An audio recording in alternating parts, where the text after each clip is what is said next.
Alors, entrons dans la parole de Dieu. Ce matin, nous avons commencé une introduction de ce que Dieu m'a demandé de partager avec vous pendant les 30 jours de gloire. Et nous avons commencé à dire que la connaissance révélée est progressive. Alors que la lumière vous parvient, vous communiquez la parole de Dieu au peuple de Dieu. Il n'y a pas de temps où un prédicateur de l'Évangile va arrêter d'être illuminé par la parole de Dieu. Alors nous continuons à grandir dans la parole. Nous continuons à grandir dans la lumière de la parole de Dieu. Alors, ce sujet est un sujet très important parce qu'il englobe tout. Il s'agit du sujet du salut. Hébreux chapitre 2, versets 1 à 3. Hébreux 2, 1 à 3. C'est pourquoi nous devons d'autant plus nous attacher aux choses que nous avons entendues, de peur que nous ne soyons emportés loin d'elles. Car si la parole annoncée par des anges a eu son effet, et toute transgression et toute désobéissance a reçu une juste rétribution, comment échapperons-nous en négligeant un si grand salut qui, annoncé d'abord par le Seigneur, nous a été confirmé par ceux qui l'ont entendu? Prochain verset.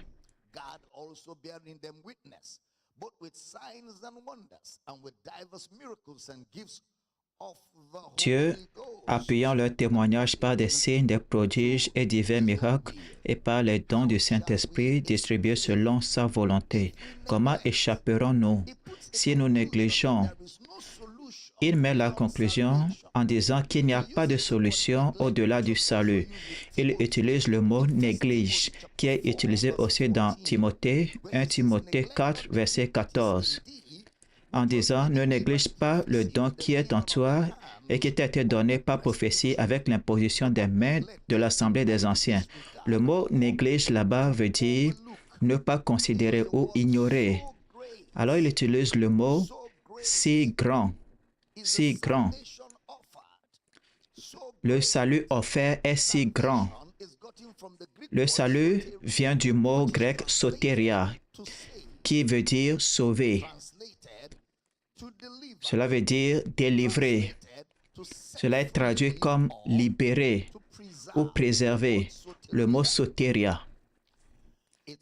Cela veut dire sauver, délivrer, libérer ou préserver. Alors ce qu'il nous dit, c'est qu'il n'y a pas de voie échappatoire à part le salut. Alors pourquoi est-ce que Dieu voudra vous sauver? Ou alors, pourquoi les gens ne sont-ils pas sauvés?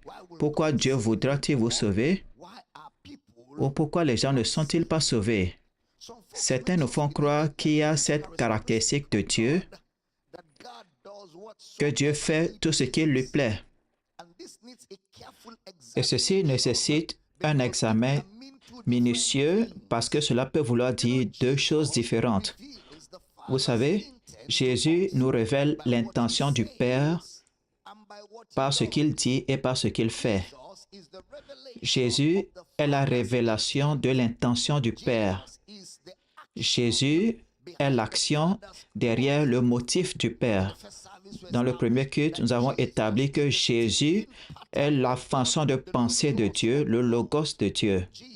Jésus est la mentalité de Dieu, c'est-à-dire tout ce que vous voyez Jésus dire ou faire, c'est ce que Dieu pense.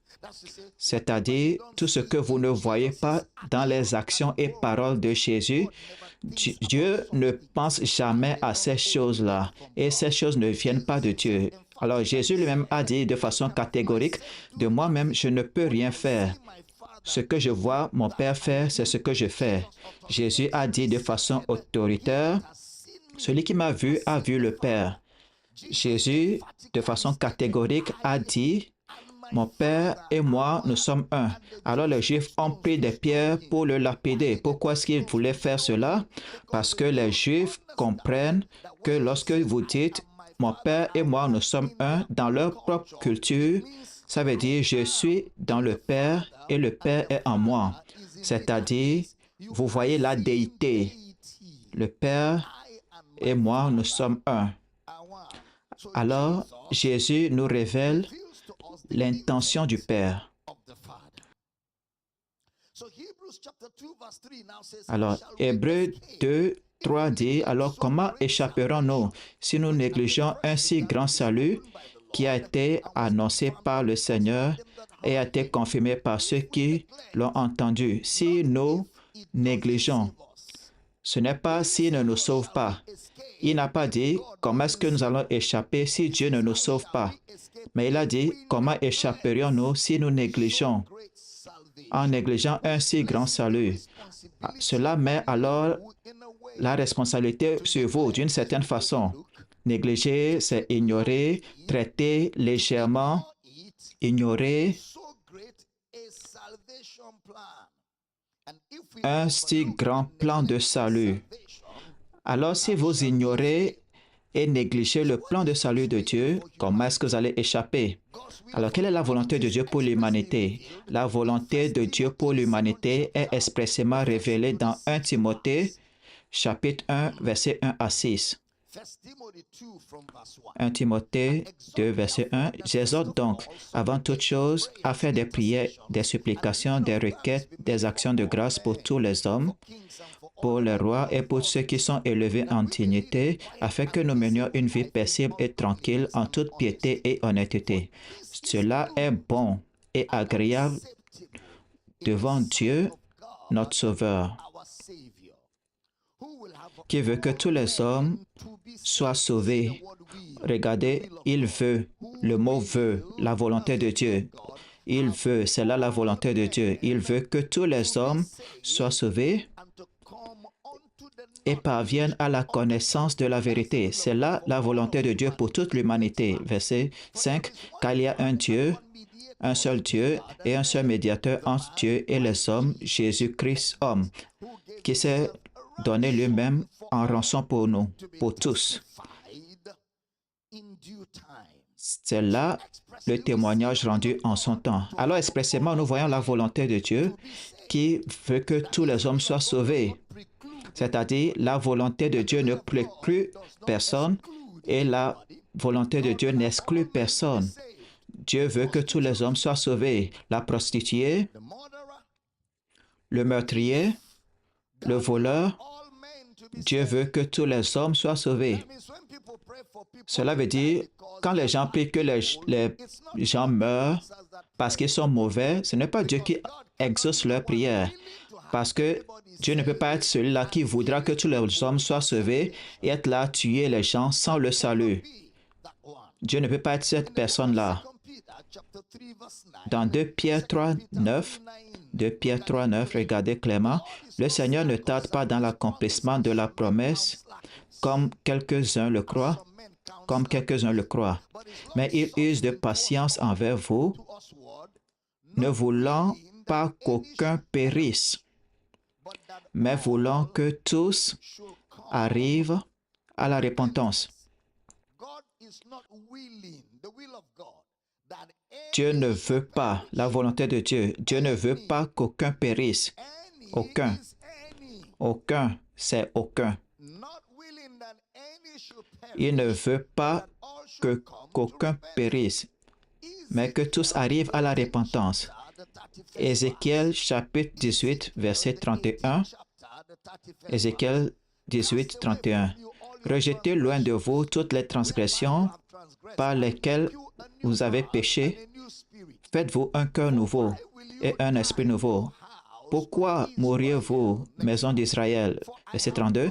Car je ne désire pas la mort de celui qui meurt, dit le Seigneur l'Éternel. Convertissez-vous donc et vivez. Dieu dit, je n'ai pas de plaisir dans la mort. Je ne désire pas la mort de celui qui meurt. Alors si Dieu ne veut pas la mort de celui qui meurt, il ne veut pas être celui-là qui est là à tuer les gens. Il a dit expressément sa volonté.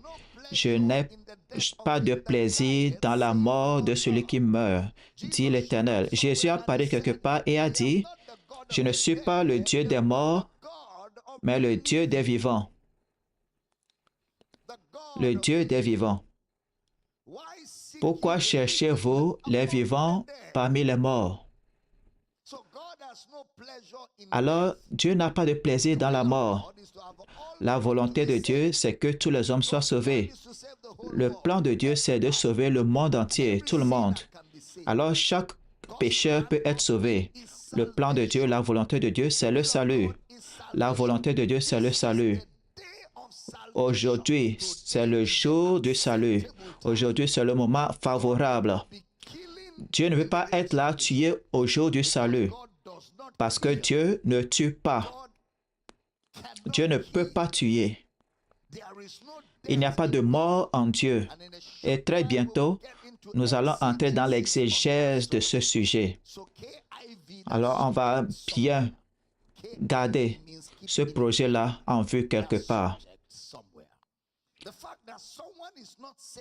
Le fait que quelqu'un ne soit pas sauvé aujourd'hui ne veut pas dire que la personne ne sera pas sauvée demain. Imaginez que si l'Église avait prié pour que le frère Paul meure, et il est mort, où est-ce qu'on aura les lettres qu'on a aujourd'hui? Oh, il était un homme très célèbre pendant ces jours. Mais parce que Dieu est patient, le salut de Dieu, patient, il ne veut pas qu'aucun périsse. Alors, question, qui peut être sauvé? Quiconque invoque le nom de l'Éternel sera sauvé. Dieu ne sélecte pas une personne en dépit d'une autre dans le salut. Dans Jean 3, versets 9 à 17, vous pouvez lire à la maison. Car Dieu a tant aimé le monde entier qu'il a donné son Fils unique.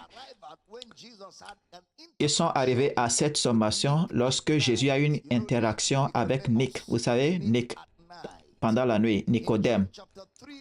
Dans Jean 3, verset 15, Jean 3, 15, afin que quiconque croit en lui ne périsse pas, mais ait la vie éternelle.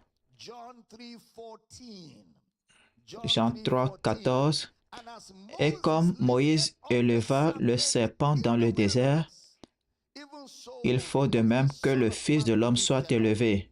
Le mot élevé veut dire être abandonné pour mourir. Il était élevé, ça veut dire il était abandonné pour mourir. Romains 4, verset 25, lequel a été livré pour nos offenses et est ressuscité pour notre justification. Romains 8, verset 32. Lui qui n'a point épargné son propre Fils, mais qui l'a livré. Il l'a livré pour nous tous. Comment ne nous donnera-t-il pas aussi toutes choses avec lui? J'enseigne bien ce matin. Maintenant, Marc 16, 15. Allez dans le monde entier prêcher la bonne nouvelle à toute la création. Toute la création. Alors qui peut être sauvé? Tous les hommes. Peu importe là où ils sont. Peu importe leur système de croyance. Peu importe leur affiliation religieuse. Une fois qu'ils croient en la résurrection de Jésus, ils sont sauvés. Romains 10, versets 8 à 13. Romains 10, verset 8. Que dit-elle donc? La parole est près de toi, dans ta bouche et dans ton corps, dans ton cœur. Or, c'est la parole de la foi que nous prêchons. Si tu confesses de ta bouche le Seigneur Jésus et si tu crois dans ton cœur que Dieu l'a ressuscité des morts, tu seras sauvé. Car c'est en croyant du cœur qu'on parvient à la justice et c'est en confessant de la bouche qu'on parvient au salut. Selon ce que l'Écriture dit, quiconque croit en lui ne sera point confus.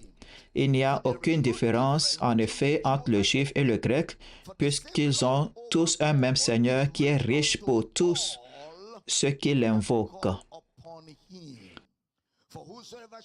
Car quiconque invoquera le nom du Seigneur sera sauvé. Comment donc invoqueront-ils celui en qui ils n'ont pas cru? Et comment croiront-ils en celui dont ils n'ont pas entendu parler? Et comment en entendront-ils parler s'il n'y a personne qui prêche? Verset 15. Et comment y aura-t-il des prédicateurs s'ils ne sont pas envoyés? Selon ce qu'il est écrit, qu'ils sont beaux les pieds de ceux qui annoncent la paix, de ceux qui annoncent de bonnes nouvelles. Prêtez attention s'il vous plaît. Verset 16. Mais tous n'ont pas obéi à la bonne nouvelle. Aussi Ésaïe dit-il, Seigneur, qui a cru à notre chez moi, notre prédication. En hébreu, c'est chez moi. Verset 17. Ainsi la foi de ce qu'on entend de la parole de Christ. Je viens de lire cela comme c'est dans l'original. Maintenant, notez les mots utilisés pour le plan du salut. Tous, le mot utilisé, tous, tout. Qui n'est pas sauvé? Nous avons trois catégories de personnes qui ne sont pas sauvées. Il y a trois catégories de personnes qui ne sont pas sauvées. S'il vous plaît, prêtez attention, c'est très important. Les Écritures ne vont pas vous dire qui ne sera pas sauvé. Les Écritures ne vous diront pas qui ne sera pas sauvé, mais plutôt qui n'est pas sauvé aujourd'hui. Qui n'est pas sauvé aujourd'hui? Numéro 1, les hommes qui n'ont pas la foi dans l'Évangile. Les gens qui n'ont pas la foi dans l'Évangile ne sont pas sauvés aujourd'hui. 2 Corinthiens 4, du verset 2 au verset 4. Nous rejetons les choses honteuses qui se font en secret. Nous n'avons point une conduite astucieuse et nous n'altérons point la parole de Dieu. Mais en publiant la vérité, nous nous recommandons à toute conscience d'homme devant Dieu. Si notre évangile est encore voilé, il est voilé pour ceux qui périssent, pour les incrédules dont le Dieu de ce siècle a aveuglé l'intelligence afin qu'ils ne visent pas briller la splendeur de l'évangile de la gloire de Christ, qui est l'image de Dieu. Verset 5. Nous ne prêchons pas nous-mêmes, c'est Jésus-Christ le Seigneur que nous prêchons et nous prêchons et nous disons vos serviteurs à cause de Dieu. Verset 6. Car Dieu qui a dit la lumière brillera au sein des ténèbres, a fait briller la lumière dans nos cœurs pour faire resplendir la connaissance de la gloire de Dieu sur la face de Christ. Gloire à Dieu.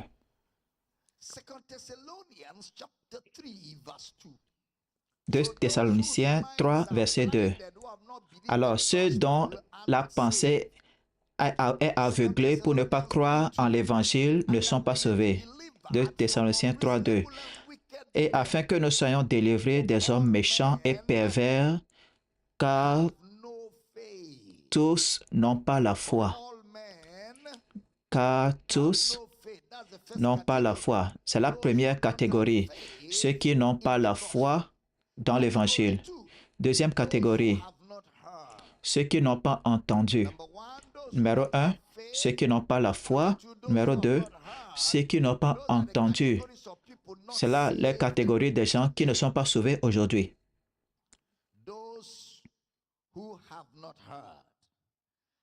Ceux qui n'ont pas entendu. Comment invoqueront-ils celui duquel ils n'ont pas entendu? Alors nous regardons le concept du salut. La Bible parle de la largeur, de la longueur, de la profondeur de l'amour de Dieu. Parce qu'il n'y a pas de moyen que vous puissiez étudier le sujet du salut en dehors de l'amour de Dieu. Il n'y a pas moyen. J'ai commencé à introduire cela au premier culte ce matin. Il n'y a pas moyen que vous puissiez parler du plan de salut de Dieu en dehors de l'amour de Dieu. C'est l'amour de Christ et c'est là la raison du salut. Car Dieu a tant aimé le monde qu'il a donné son Fils unique. C'est là l'essence du plan de salut. L'amour de Dieu démontré. L'amour de Dieu manifesté dans la mort de Christ. l'amour de Dieu nous a été rendu disponible lorsque Dieu est descendu dans l'humanité. L'amour de Dieu a nous rendu disponibles lorsque Jésus a déversé son âme telle qu'une offrande au péché une fois pour de bon. C'est ça la démonstration de l'amour de Dieu. Et nous avons catégoriquement établi cela. Maintenant,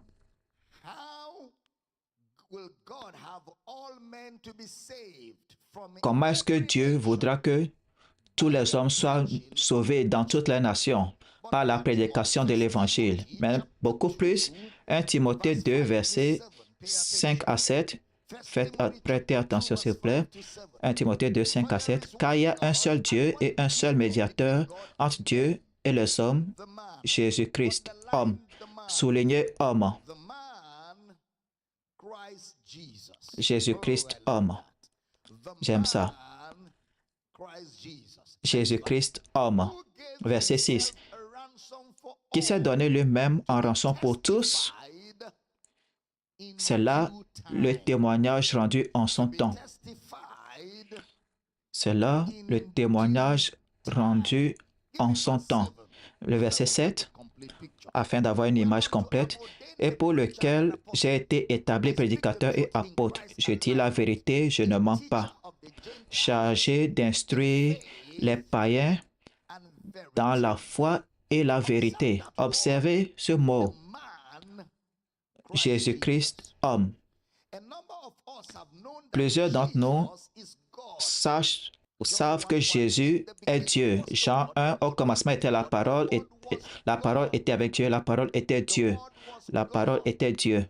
Verset 14, et la parole qui était Dieu a été faite chair, et elle a habité parmi nous. Dieu est devenu un homme. Dieu est devenu un homme dans la personne de Jésus.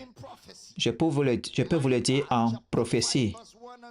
Michée 5, versets 1 et 2. Michée 5, 1 et 2. Maintenant, fille de troupes, rassemble tes troupes. On nous assiège. Avec la verge, on frappe sur la joue le juge d'Israël. Verset 2. Et toi, Bethléem Ephrata, petite entre les milliers de Juda, de toi sortira pour moi celui qui dominera Israël. Regardez la personne qui viendra de Bethléem et dont les origines sont d'ancienneté, des jours de l'éternité. La seule personne qui aurait pu être d'ancienneté, c'est Dieu Tout-Puissant. Alors cela authentifie le fait qu'il est Dieu. Dans Hébreux 1, 6, Hébreux 1, verset 6, et lorsqu'il introduit de nouveau dans le monde le premier-né, le Prototokos, parlant de Jésus, il dit que tous les anges de Dieu l'adorent. Seul Dieu est adoré par tous les anges. Alors cela va plus loin, authentifier le fait que Jésus est Dieu. Psaume 110, verset 1. Psaume 110, verset 1. Parole de l'Éternel à mon Seigneur. Adonai a dit à Yahweh. Dieu a dit à Dieu. Assieds-toi à ma droite jusqu'à ce que je fasse de tes ennemis ton marchepied. Alors, il fut un jour où Jésus a parlé et a dit dans Matthieu 24, 36, Matthieu 24, verset 36, Matthieu 24, 36, pour ce qui est du jour et de l'heure, personne ne le sait, ni les anges des cieux, ni le Fils, mais le Père seul. Même les chrétiens, les gens de l'Église, voici l'écriture qu'ils utilisent pour défier la déité de Christ. Alors si Jésus est Dieu, pourquoi est-ce qu'il dirait qu'il ne connaît pas l'heure? Rappelez-vous, il dit, aucun homme, personne ne le sait. Il n'a pas dit que Dieu ne le sait pas, mais il dit, aucun homme ne le sait. Parce que Jésus est Dieu qui est devenu un homme pour le but du salut. S'il était venu sur la terre en tant que Dieu pour vous sauver, la terre ne peut pas contenir Dieu dans sa manifestation. Alors, il devrait se dépouiller de Dieu et prendre une forme humaine afin que cette terre puisse le contenir. Dieu ne meurt pas. Si le salaire du péché est la mort, et Jésus devait mourir en répondant aux exigences de la justice mondiale, il devait venir sous forme sous laquelle il devait mourir. S'il était venu comme Dieu, personne ne peut tuer Dieu. Alors, il devait venir comme un homme pour qu'il meure. La venue, c'était pour qu'il meure. C'est pour qu'il meure. Et aussi donc, puisque les enfants participent au sang et à la chair, Hébreux 2, 14, il a également participé lui-même. Il devait participer au sang et à la chair. Il y a également participé lui-même, afin que par la mort, il anéantit celui qui a la puissance de la mort, c'est-à-dire le diable. Il est devenu un homme pour qu'il meure, parce que c'est seulement en mourant qu'il pouvait détruire la puissance de la mort. J'enseigne bien ici. Alors, Jésus est Dieu qui est devenu un homme.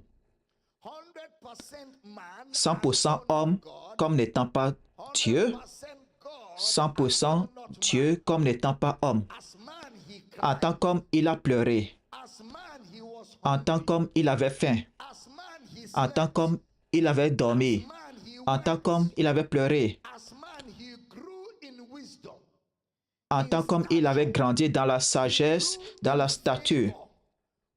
Il a grandi dans la faveur aux yeux de Dieu et des hommes. En tant qu'homme, il était tenté.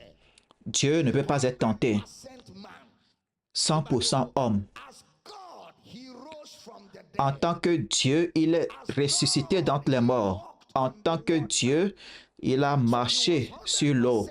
Alors, il était 100% homme comme n'étant pas Dieu et 100% Dieu comme n'étant pas homme pour le but du salut. J'enchaîne bien ici.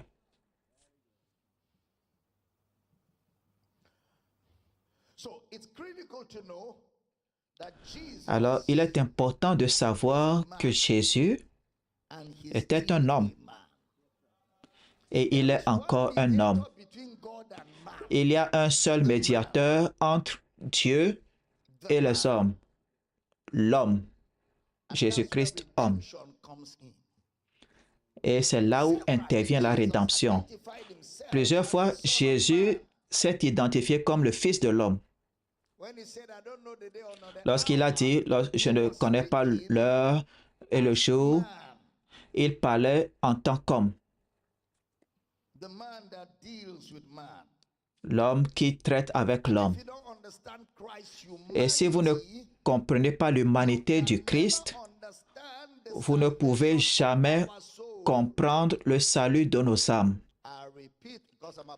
Je répète, parce que je vais aller dans certaines... Si vous ne comprenez pas l'humanité du Christ, vous ne pourrez jamais comprendre le salut de nos âmes. Pour cette étude, nous allons diviser l'humanité en deux. Nous allons nous restreindre en deux personnes. Lorsque vous comprenez ces deux personnes, vous pourrez identifier la doctrine du salut. Vous pourrez comprendre la sotériologie des Écritures.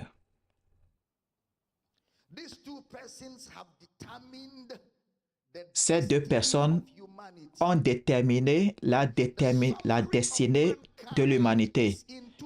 Le résumé de l'humanité se trouve en deux personnes, Adam et Adam.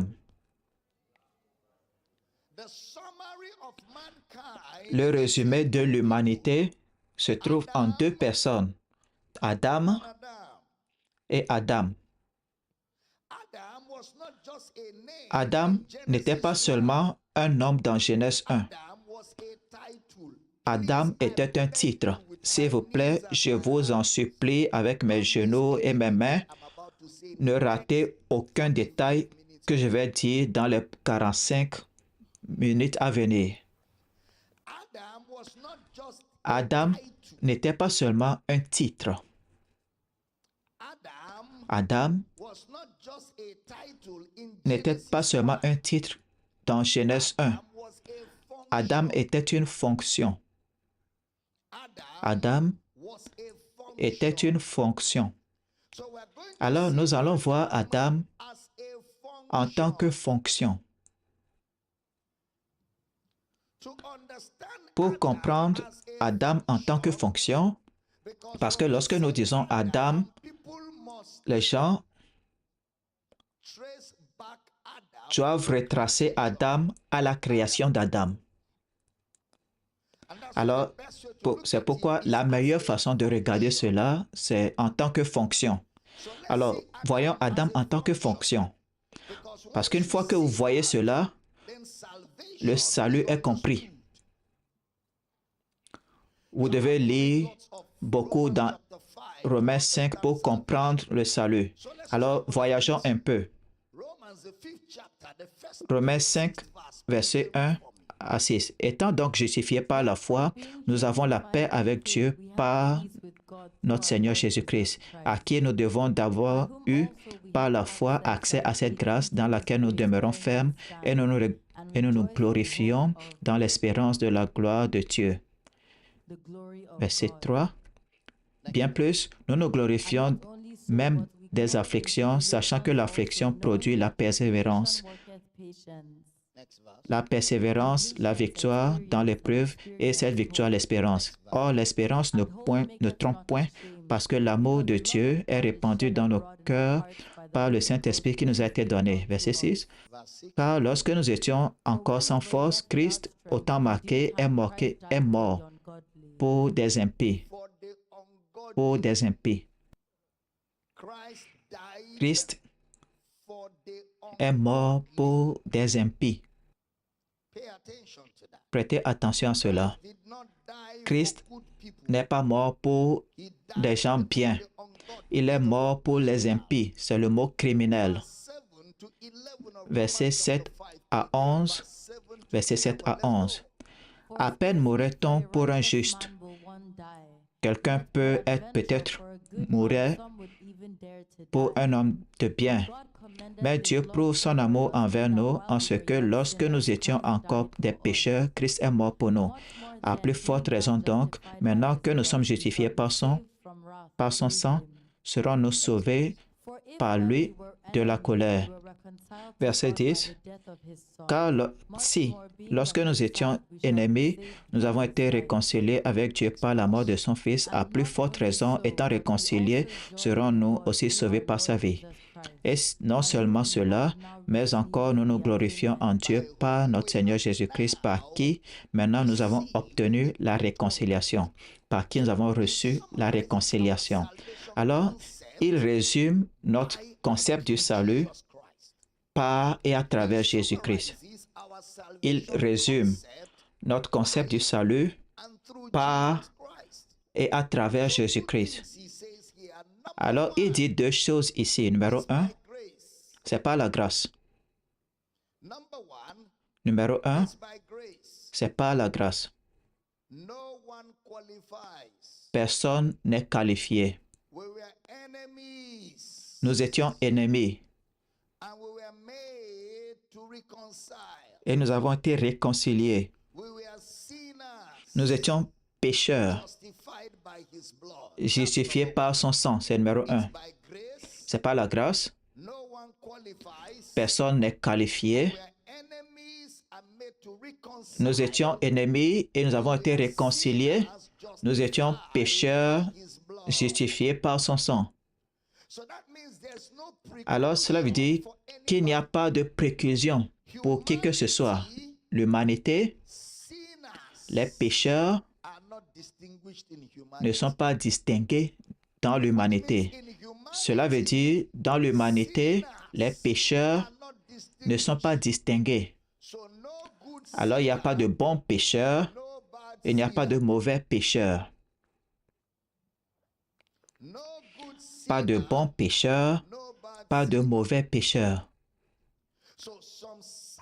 Alors, le même sacrifice a été payé pour quelqu'un qui a commis le meurtre. C'est le même sacrifice qui a été payé pour une personne qui est prostituée. C'est le même sacrifice qui a été payé pour cette sœur qui garde rancune. Le même sacrifice.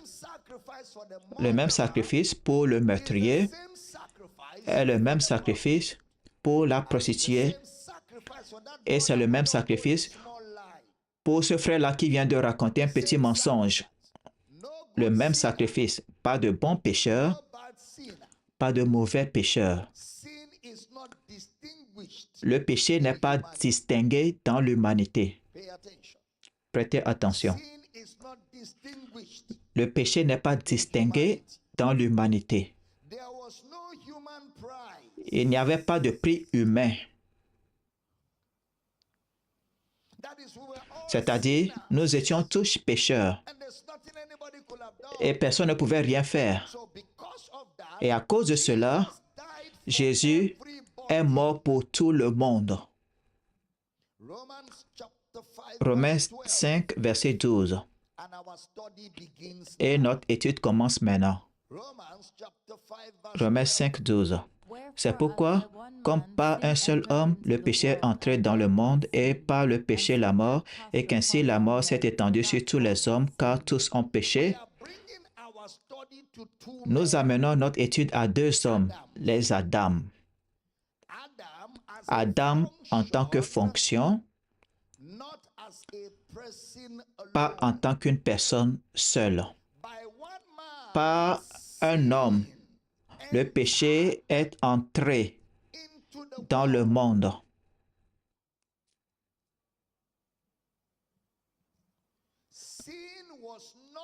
Le péché n'était pas dans le monde. Par un seul homme, le péché est entré dans le monde.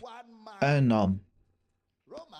Romains 5, verset 13 à 15. Romains 5, verset 13 à 15.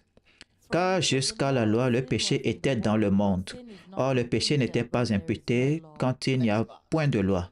Cependant, la mort a régné depuis Adam jusqu'à Moïse, même sur ceux qui n'avaient pas péché, par une transgression semblable à celle d'Adam, lequel est la figure de celui qui devait venir. Verset 15. Mais il n'en est pas du don gratuit comme de l'offense, car si par l'offense d'un seul, il en est beaucoup qui sont morts, à plus forte raison, la grâce de Dieu et le don de la grâce venant d'un seul homme, Jésus-Christ, ont-ils été abondamment répandus sur beaucoup. Un seul, un seul. Adam, Adam.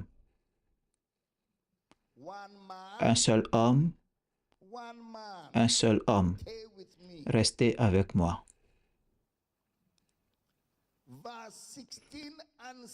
Versets 16 et 17. Romains 5.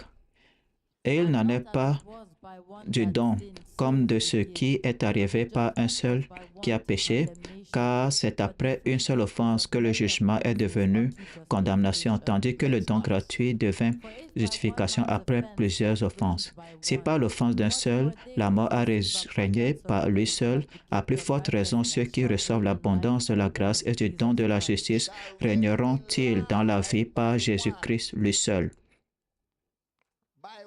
par un seul la mort, par un seul ils régneront dans la vie, Jésus-Christ. Versets 18 et 19.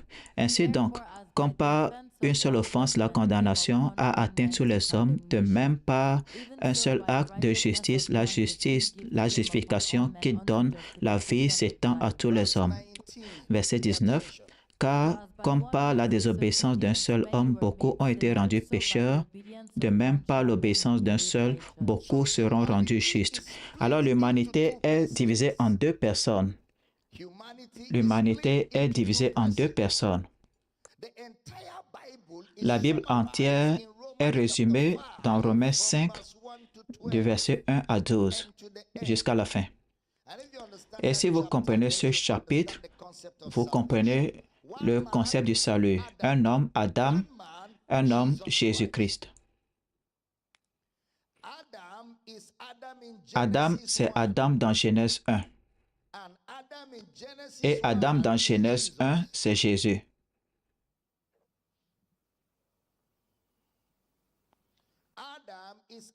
Adam, c'est Adam dans Genèse 1. Et Adam dans Genèse 1, c'est Jésus. Jean 1. Au commencement était la parole, et la parole était avec Dieu, la parole était Dieu. Adam en tant que fonction. En fait, Jésus est appelé Adam. 1 Corinthiens 15, verset 45. Jésus est appelé Adam. 1 Corinthiens 15, 45. C'est pourquoi il est écrit, le premier homme, Adam, devint une âme vivante. Le dernier Adam est devenu un esprit vivifiant. Le premier Adam était une âme vivante. Le dernier Adam est devenu un esprit vivant, vivifiant. Alors on a Adam, on a le premier Adam, on a le dernier Adam. Restez avec moi.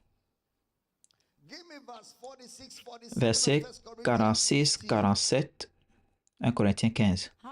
Mais ce qui est spirituel n'est pas le premier, c'est ce qui est animal. Ce qui est spirituel vient ensuite. Verset 47. Le premier homme tiré de la terre est terrestre et le second homme est du ciel. Le premier homme est terrestre et le dernier homme est le Seigneur du ciel. Le premier homme tiré de la terre, une âme vivante. Le dernier homme est un esprit vivifiant. Restez avec moi. Deux hommes. Le premier homme terrestre. Le deuxième, c'est le Seigneur du ciel. C'est pour cela que j'ai dit que nous devons amener notre étude à deux hommes, Adam, Adam, un homme, premier, dernier. Le péché de l'humanité, son jugement, son échec se trouve en un homme, Adam. Le péché de l'humanité, son jugement, son échec se trouve dans un homme, Adam. La justice de l'humanité, son salut, sa rédemption se trouve dans un homme, Jésus-Christ. L'échec, le péché, la condamnation de l'humanité se trouve dans un homme, Adam. La justice, le salut, la rédemption de l'humanité se trouve dans un homme, Jésus-Christ. Alors, soit vous n'êtes pas sauvé en Adam ou vous êtes sauvé en Jésus. C'est soit vous n'êtes pas sauvé en Adam ou vous êtes sauvé en Jésus. Vous ne pouvez pas être sauvé en Adam et vous ne pouvez pas ne pas être sauvé en Jésus. Vous ne pouvez pas être sauvé en Adam et vous ne pouvez pas ne pas être sauvé en Jésus. Alors, nous avons deux hommes dans notre discours. Adam en tant qu'Adam de Genèse 1 et Adam en tant que Jésus, le deuxième est le dernier Adam. Jésus est le deuxième Adam et le dernier Adam.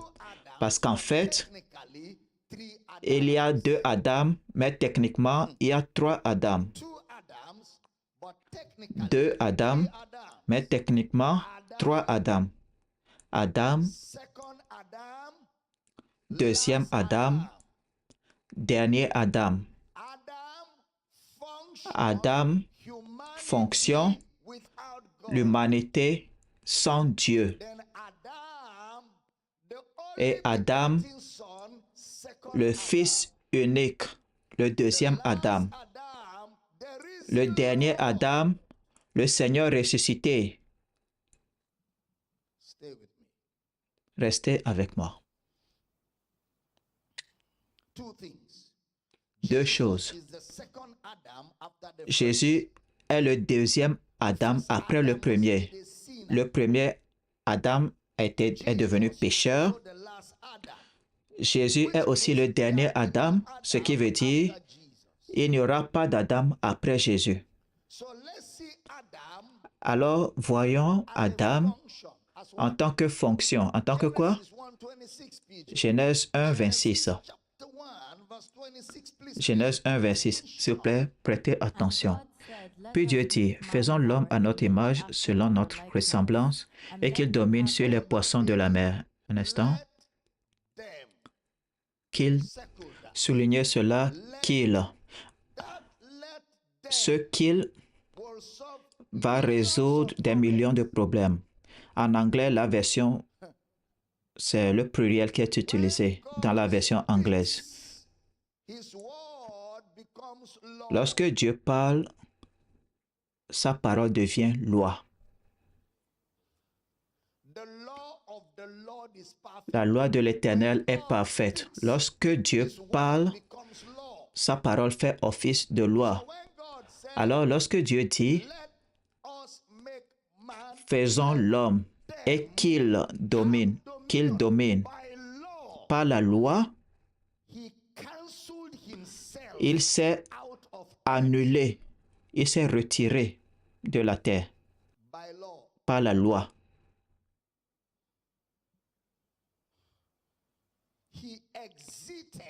Il est sorti et l'homme a pris le contrôle.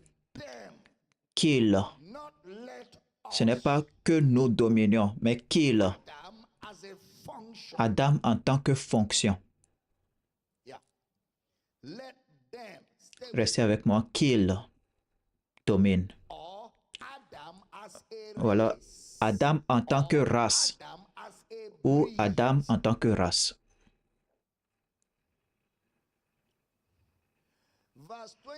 Verset 27, Genèse 1. Dieu créa l'homme à son image, il le créa à l'image de Dieu, il créa l'homme et la femme. Il créa l'homme et la femme. Alors, Adam, c'est homme et femme. Adam, c'est mâle et femelle, homme et femme. Adam en tant que fonction, c'est Adam en tant que progéniteur. Adam en tant que fonction, c'est Adam en tant que progéniteur ou Adam en tant que chef d'une race. Adam en tant que le chef d'une race. Adam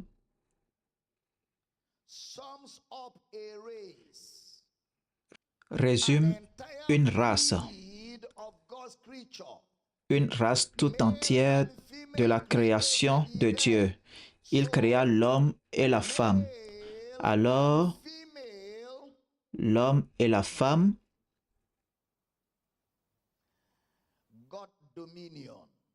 ont reçu la domination. L'homme et la femme ont reçu la domination.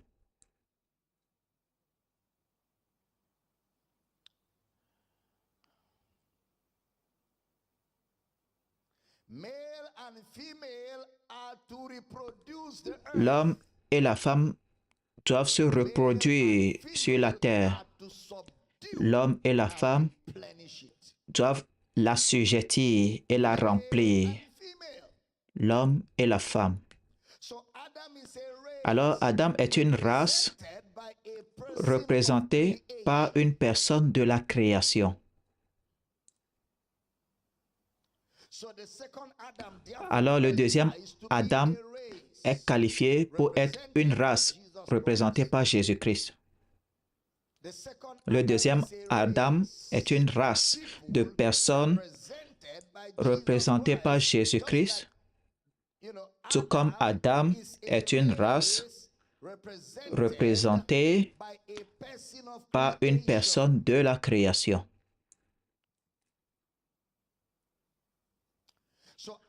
Alors Adam, en tant que fonction, est le progéniteur d'une race, une sorte de Dieu, une création de Dieu. Et je parle d'Adam en tant que race. Alors, deux types d'hommes, deux hommes. Le premier Adam, le dernier Adam. Le premier Adam, le deuxième Adam. Alors, Romains 5, 12, par Adam, le péché est entré. Par Adam, le péché est entré. Par Adam, tous les hommes sont devenus pécheurs. N'oubliez pas, Adam en tant que fonction. Tous les hommes sont devenus pécheurs parce que, en tant que progéniteur de la race, Dieu lui a donné une instruction à laquelle il devait obéir. En tant que progéniteur de la race, Dieu lui a donné une instruction à laquelle il devait obéir. Mais Adam, le progéniteur de la race, a désobéi. Il a désobéi. Nous allons étudier l'instruction maintenant, parce qu'il avait un choix dans Genèse 2. Adam avait un choix, et par la désobéissance, tous les hommes ont été faits pécheurs par la désobéissance. Alors Dieu a donné une loi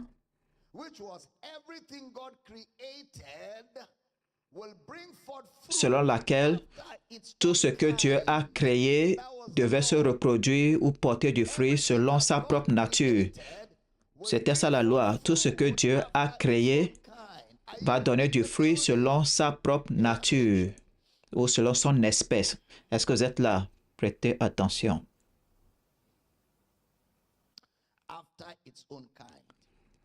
Selon son espèce. Lorsque Dieu a créé l'homme, il lui a donné la responsabilité de produire et de reproduire. Il a donné à l'homme cette responsabilité. Dieu n'allait pas reproduire. Dieu a créé Adam et lui a donné la responsabilité de produire et de se reproduire. L'homme devait remplir la terre et se multiplier. Mais qu'est-ce que l'homme a multiplié? L'homme a multiplié la désobéissance. L'homme a multiplié la désobéissance parce que, à partir de ce moment-là, l'homme a commencé à engendrer l'homme. Genèse 5, versets 1 à 3.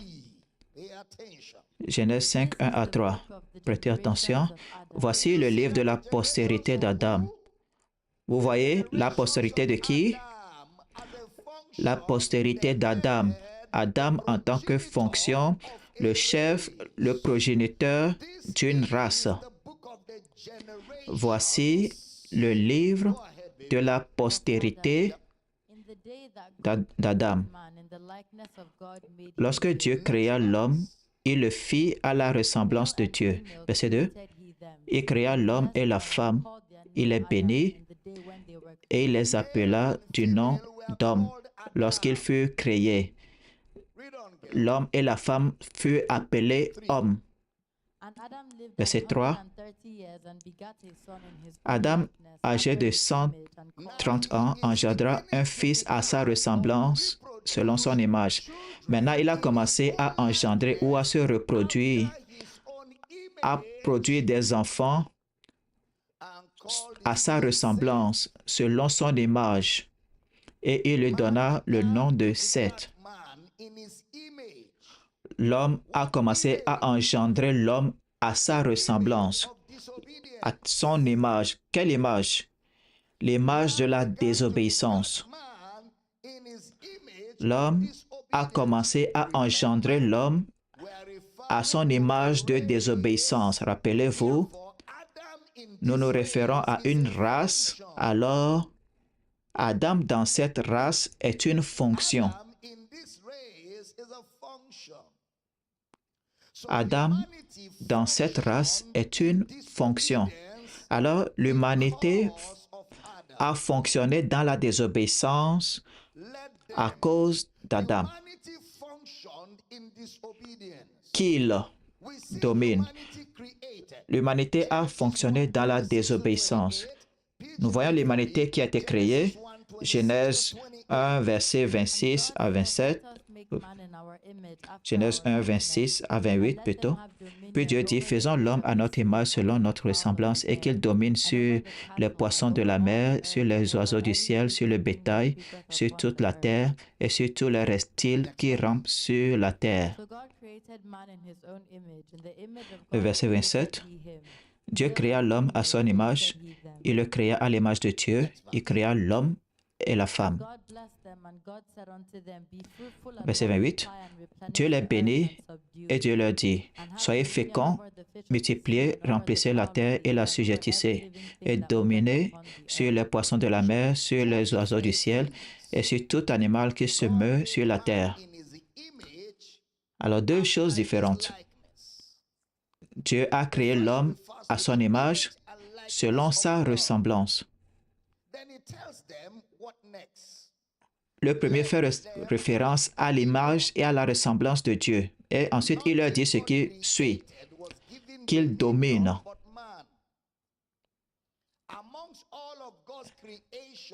Il n'y a rien que Dieu a créé et qui a reçu la domination, sauf l'homme.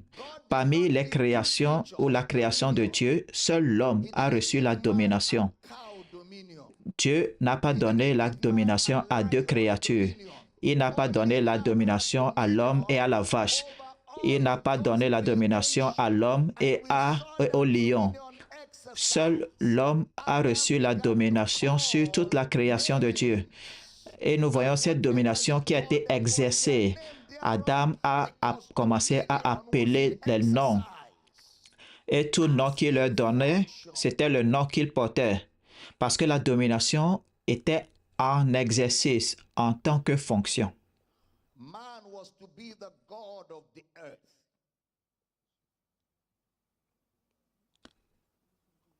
L'homme devait être le Dieu de la terre. Psaume 115, verset 16. Établissons cela avec les Écritures. Psaume 115, verset 16. Les cieux sont les cieux de l'Éternel, mais il a donné la terre au Fils de l'homme. Les cieux sont les cieux de l'Éternel, mais il a donné la terre. Il a donné la terre au Fils de l'homme.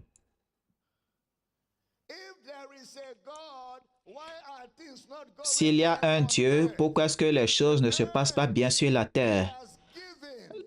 Il a donné la terre au Fils de l'homme. Si Dieu aime vraiment l'homme, pourquoi est-ce qu'il y a la pauvreté? La pauvreté sur la terre est artificielle.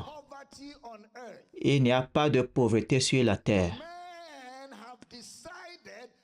Les hommes ont décidé d'appauvrir les hommes à cause de l'égoïsme et de l'orgueil. Donc, un homme a la richesse d'une ville et le reste de la ville est dans la pauvreté parce qu'un homme a pris leur richesse et il n'y a pas de distribution égale des ressources. C'est cette marginalisation que nous appelons la pauvreté. Pourquoi? Parce que l'homme était censé s'assurer qu'il gère la terre de telle façon à ce qu'il y ait une distribution égale des ressources. Parce que sur la terre, il y a plus qu'assez pour l'homme et pour toute une vie. J'enseigne bien ici. Ce n'est pas le problème de Dieu. Pourquoi il y a la pauvreté? Ce n'est pas le problème de Dieu. C'est l'homme, le problème de l'homme. Alors l'homme doit le régler. Pourquoi est-ce qu'il y a les guerres? Dieu n'est pas dans les guerres entre Israël et Iran. Dieu n'est pas dedans. Dieu ne fait pas partie de cela. Dieu n'est pas dans une guerre. Dieu amène seulement les guerres à cesser. Dieu n'est pas l'instigateur des guerres. Alors, si un pays gagne un autre pays, est-ce que Dieu ne les a pas supportés? Non, ce sont les machines et l'armée. Ces choses-là sont venues par la marginalisation.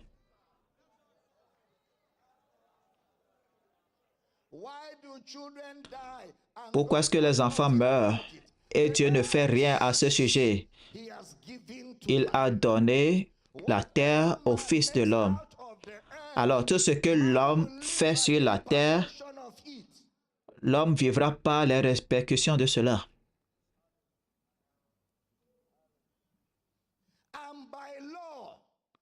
Et par la loi, il s'est dégagé de la terre.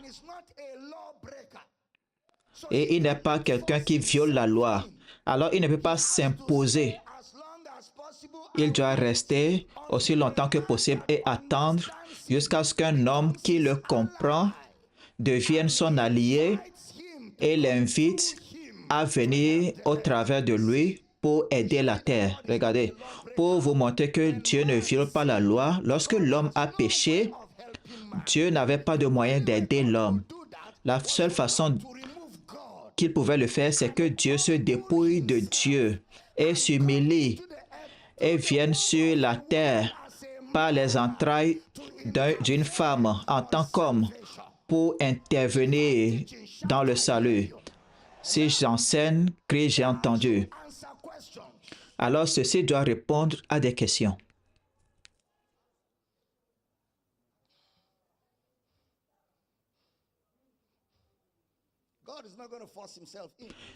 Dieu ne va pas s'imposer. Lorsqu'il a dit qu'il domine et il a donné la domination à l'homme, il est sorti. Il est sorti. Et il est sorti, il est resté là-bas de façon respectueuse. Il est juste. Oh frère, sœur, je vais vous faire parcourir les Écritures et vous allez voir de façon claire, très claire, très claire, très claire. Dieu n'a pas donné la domination à deux créatures, c'est à l'homme seul. Pasteur Praise, il y a assez de pétrole au Nigeria, assez d'or dans ce pays. L'or au Nigeria peut servir au monde. Je ne blague pas. L'agriculture. Jeter n'importe quoi au Nigeria, cela grandit. L'homme n'a pas d'affaire avec la pauvreté, sauf s'il échoue de se gérer lui-même très bien. Kadhafi a prouvé cela, n'est-ce pas? Kadhafi a prouvé cela au monde entier. Qu'aucun pays n'a d'affaire avec la pauvreté. Kadhafi a prouvé cela. Il n'est même pas le frère né de nouveau. Il a prouvé cela au monde. Première fois, d'abord, on m'a dit cela. Je ne sais pas si c'est authentique ou pas, mais quelqu'un de Libye m'a dit cela. Lorsqu'un bébé naît en Libye, le gouvernement donne au bébé chaque mois $2700 jusqu'à ses 18 ans. Calculez, $2700 chaque mois jusqu'à 18 ans. Et maintenant, on fait sortir l'argent en gros. En ce moment-là, l'enfant a déjà été éduqué pour savoir ce qu'il faut faire avec la vie. Ensuite, on donne à l'enfant des consultants pour savoir quel genre d'affaires il veut faire. On fait sortir ce capital pour commencer la vie de cet enfant. Alors, toute personne en Libye a un foyer, une maison. Personne n'était pauvre. Il recevait des salaires chaque mois qu'il travaillait ou pas. Alors, Kadhafi a été enlevé. Pourquoi? Parce qu'il est devenu une menace à une civilisation quelque part. Alors, quand on l'a éliminé, la Libye est devenue une situation pathétique. Cela veut dire que les hommes sont responsables de la gestion de la terre. Ce n'est pas Dieu. Dieu ne va pas venir porter tes pantalons pour toi après qu'il t'ait donné des mains, un cerveau, des pieds. Porte tes pantalons toi-même. Peu importe comment tu as faim jusqu'à mourir et il y a de la nourriture sur la table, Dieu ne va pas prendre la nourriture et te nourrir. Tu vas utiliser ta main, tu vas prendre ce que tu peux avaler. Alors si tu prends ce que tu ne peux pas avaler,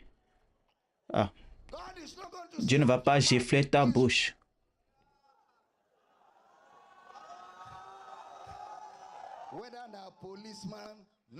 Que ce soit policier, c'est ton choix. Que tu sois agriculteur, c'est ton choix, c'est ton choix.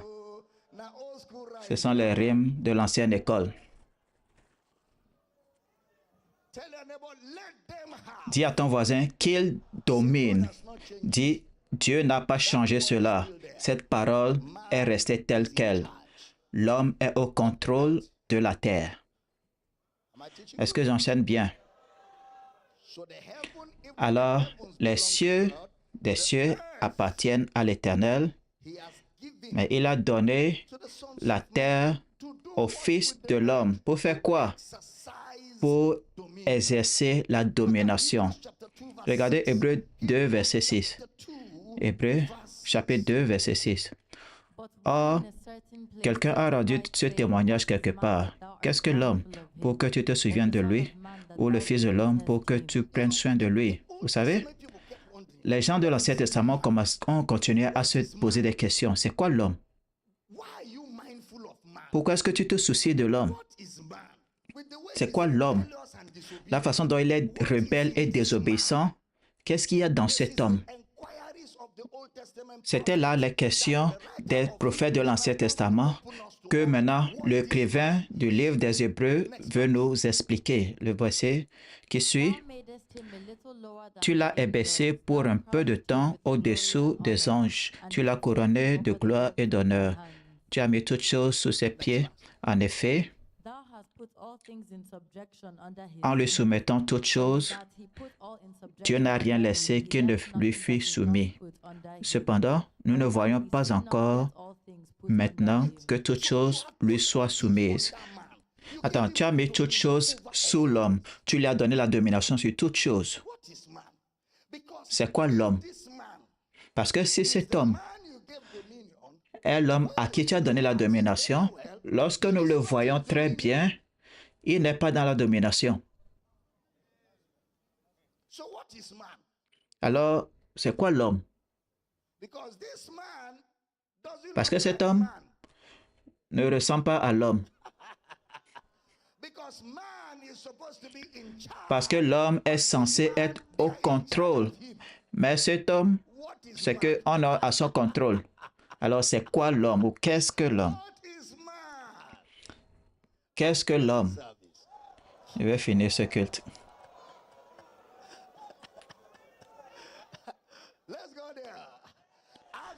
On va aller là-bas. Demande à ton voisin, qu'est-ce que l'homme?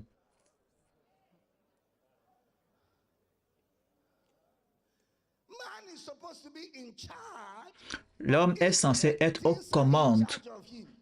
Mais ce sont les choses qui le commandent. Lorsque nous regardons, on ne le voit pas dans la domination. Il ne sait même pas ce que c'est que la domination. Alors, les gens de l'Ancien Testament se posaient des questions. Qu'est-ce que l'homme? Nous voulons savoir ce que l'homme est. L'homme a été créé pour être le Dieu de ce monde. Dieu a donné à l'homme la domination et lui a dit, soyez féconds, multipliez et assujettissez la terre. Numéro 1. L'homme avait la domination complète sur la terre. Complète. Dieu a fait Adam en tant que fonction pour régner et dominer sur la terre. Dieu a créé Adam en tant que fonction pour régner et dominer sur la terre. Ça, c'est le numéro 1. Numéro 2, Dieu a donné à l'homme la fonction de la reproduction. Multipliez, remplissez la terre, assujettissez-la, prenez le contrôle. C'est ça l'instruction. Prends le contrôle. Numéro 3, et Dieu les bénit. Soyez féconds, multipliez-vous. Ça, c'est Genèse 1. Maintenant, en Genèse 2, Dieu commence à introduire sa sagesse dans la création. Dans Genèse 2, ceci va aider l'homme à comprendre la place de la souveraineté de Dieu dans la création. Parce que nous allons voir la souveraineté de Dieu dans la création. S'il vous plaît, je vous en supplie, prêtez attention. La souveraineté de Dieu dans la création. Dieu dit, soyez féconds, multipliez et assujettissez la terre. Ayez un contrôle absolu. L'homme avait un contrôle absolu sur tout. Dieu a continué à dire tout, sur tout. Regardez comment David va décrire cela. Psaume chapitre 8, versets 4 à 6. Qu'est-ce que l'homme pour que tu te souviennes de lui, et le Fils de l'homme pour que tu prennes garde à lui? Verset 5. Tu l'as fait de peu inférieur à Dieu, et tu l'as couronné de gloire et de magnificence. Verset 5, ou 6 plutôt. Tu lui as donné la domination sur les œuvres de tes mains. Tu as tout mis sous ses pieds. Tu as tout mis, T-O-U-T, sous ses pieds. Alors David décrit la création de l'homme à l'image de Dieu. Il devait opérer comme Dieu sur la terre. L'homme n'était pas créé un être indépendant. Non. L'homme n'était pas créé un être indépendant. Dieu lui a donné une volonté. Cela veut dire, l'homme n'était pas créé en tant que robot. Dieu ou l'homme a une volonté. Lorsque Dieu a créé l'homme et lui a donné la domination, avec cette domination, Dieu a donné à l'homme une volonté de dire oui ou non. Et Dieu ne fera rien concernant le choix de l'homme. Oui. Il lui a donné une volonté. Alors l'homme n'est pas un robot. Restez avec moi. L'homme n'est pas un robot. L'homme a une volonté. Adam n'était pas une créature prédéterminée. Adam n'était pas une créature prédéterminée, non. L'homme n'était pas programmé, vous comprenez? Dieu n'a pas programmé l'homme. Comme ça, si que l'homme le veut ou pas, il y a déjà un programme en lui. Non. Adam n'était pas fait une créature prédéterminée pour que Dieu détermine ses actions pour lui. Non. Dieu a donné à l'homme la domination. Et Dieu a donné à l'homme le droit d'exercer la domination sur la terre. Oui. Dieu a donné à l'homme le droit d'exercer la domination sur la terre. Et Dieu a donné à l'homme un choix. Dans Genèse, chapitre 2, versets 15 à 17, vous êtes encore là? Genèse 2, 15 à 17. L'Éternel Dieu prit l'homme et le plaça dans le jardin d'Éden pour le cultiver et pour le garder. Verset 16. L'Éternel Dieu donna cet ordre à l'homme. Tu pourras manger de tous les arbres du jardin. 17. Mais tu ne mangeras pas de l'arbre de la connaissance du bien et du mal, car le jour où tu en mangeras, tu mourras. En d'autres termes, l'homme ne devait pas exercer sa domination en dehors de Dieu. L'homme n'est pas un robot. Il a reçu la domination sur toutes choses, mais l'homme n'est pas censé exercer sa domination en dehors de Dieu.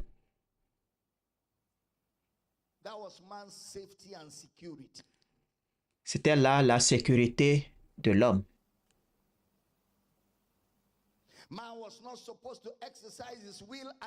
L'homme n'était pas censé exercer sa volonté et ses choix en dehors du plan de Dieu.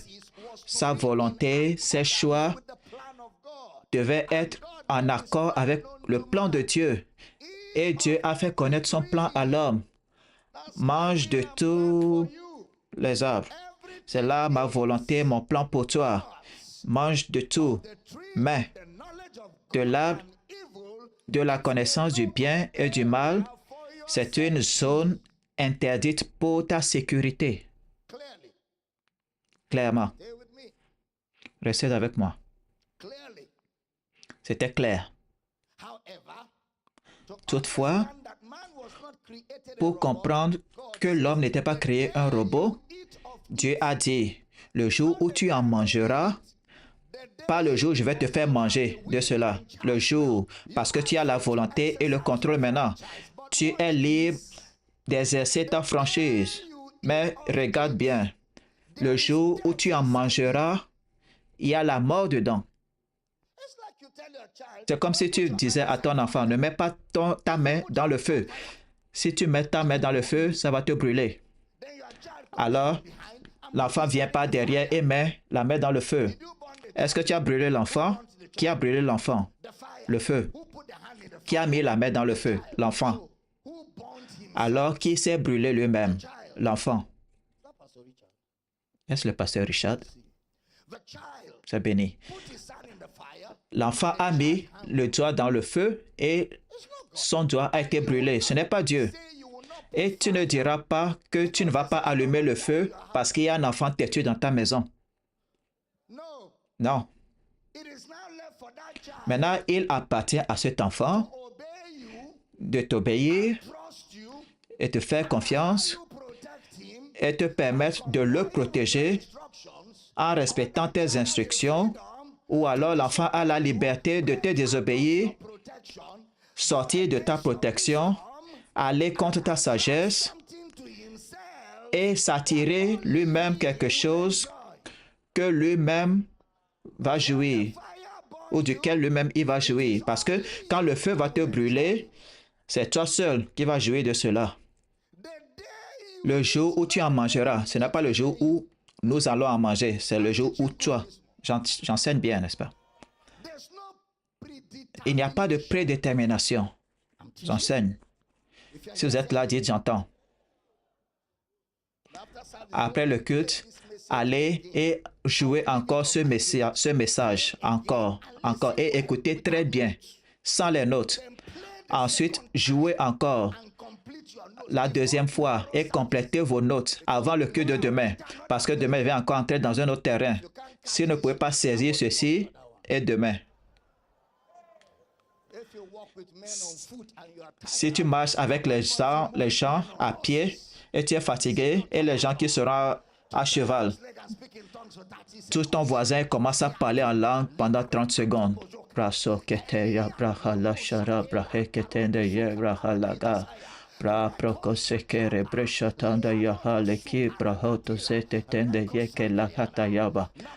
Maintenant, commence à dire je reçois. Je reçois la lumière, je reçois la compréhension, je reçois la révélation pour toi. Gloire à Dieu. Gloire à Dieu. Je dis gloire à Dieu. Je dis gloire à Dieu. Il dit, le jour où tu en mangeras, tu mourras.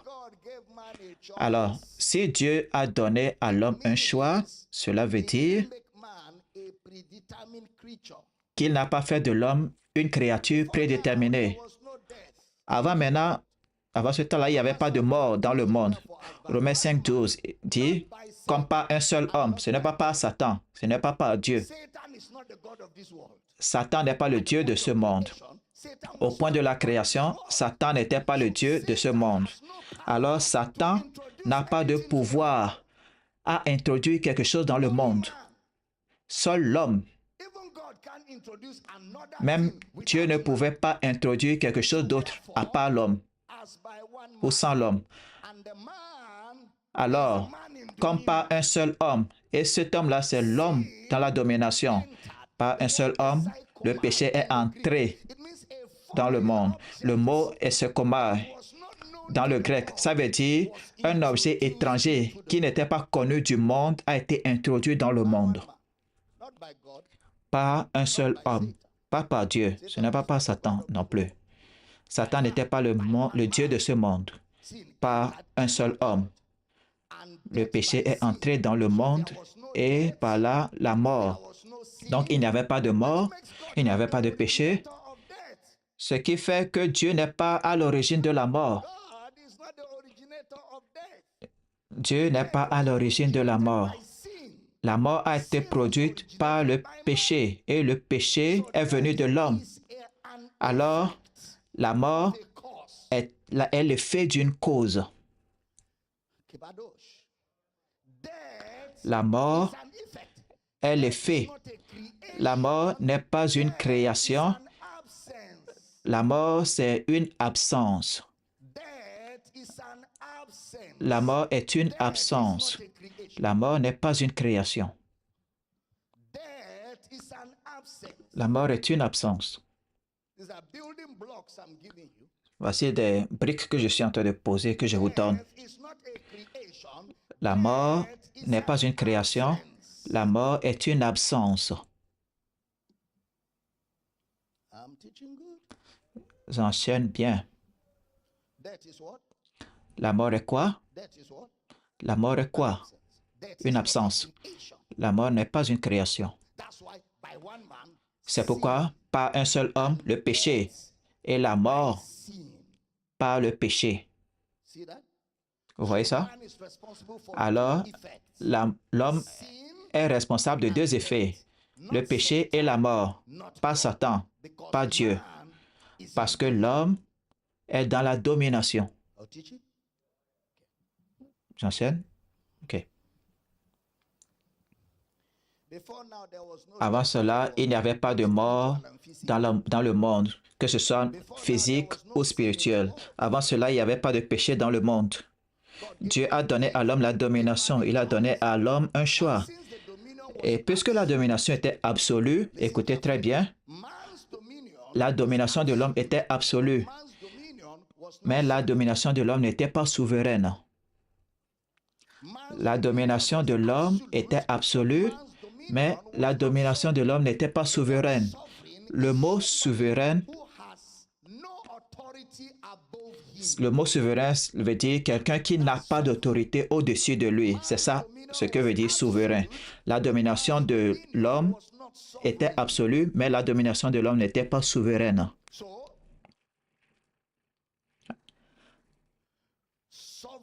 Alors, souverain veut dire quelqu'un qui n'a pas quelqu'un qui le contrôle, indépendant de tout contrôle, indépendant de toute influence. Vous savez, j'ai suscité une question lorsque je faisais une vidéo pour vous préparer aux 30 jours de gloire. Si Dieu ne peut pas être influencé et si Dieu ne peut pas être contrôlé, pourquoi prions-nous? Si Dieu ne peut pas être influencé, ne peut pas être contrôlé, c'est comme si la prière était inutile. Gardez ça au chaud quelque part. Peut-être dans 2 semaines, on va arriver dessus.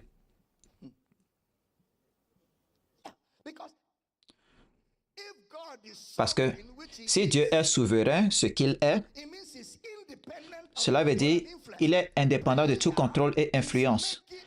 La prière, c'est venir en accord avec Dieu pour amener Dieu à faire quelque chose, ce qui ressemble à un contrôle. Mais Dieu est souverain, alors personne n'est censé être capable de le contrôler, n'est-ce pas? Gardez ça quelque part. C'est trop tôt pour arriver là-bas. On va finir avec ceci d'abord. Précepte. Mais vous savez, on doit vous donner un avant-goût.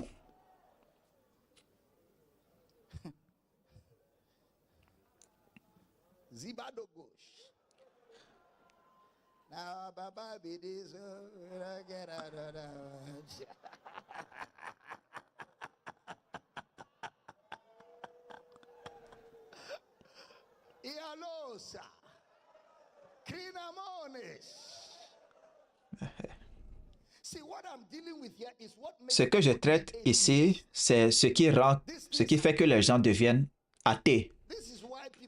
C'est pour cela que des gens disent, je suis athée, il n'y a pas de Dieu. Alors, comment est-ce qu'il va y avoir un Dieu et les choses sont chaotiques comme ça? Regarde le mal un peu partout. Non, ce n'est pas le problème de Dieu. C'est ton problème. Règle-le. Ce n'est pas le problème de Dieu. C'est clair. Vous savez, la Bible est le livre le plus intelligent sur la terre. Combien sont d'accord avec moi? C'est le plus intelligent.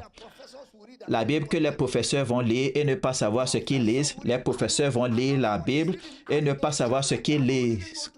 Et un charlatan qui n'est pas allé à l'école va les faire se coucher. Et il va se coucher avec toute la grammaire qu'il a.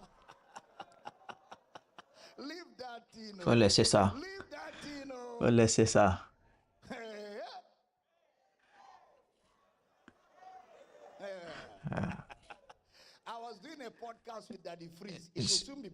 Je faisais un podcast avec Daddy Freeze, ce sera diffusé bientôt. Et il m'a dit, c'est comme si la prière était inutile. Parce que j'ai enseigné à mon église qu'il y a des choses plus importantes que la prière, comme la miséricorde, la justice et autres. Non, j'ai dit non, non, non, non. Ce n'est pas ceci ou cela, c'est ceci et cela. Vous avez besoin de justice, vous avez besoin de prière. Toutes sont utiles. Alors il dit, maintenant, comment est-ce que ça se fait qu'avec toutes les prières au Nigeria, on n'a pas de chemin de voie, d'argent, on n'a pas ceci, on n'a pas cela? J'ai dit, la prière n'est pas censée te donner les chemins ou les voies et les maisons. Mais la prière, c'est une communion avec ton Père. Et alors, il me regardait. Et j'ai dit, rappelle-toi, la vie d'un homme ne consiste pas en choses. Il y a des choses qui sont plus grandes que l'argent et la voiture et la maison. Et il y a la vie après la vie. Maintenant, ces choses-là rendent la prière importante. Gardez ça quelque part. On retourne.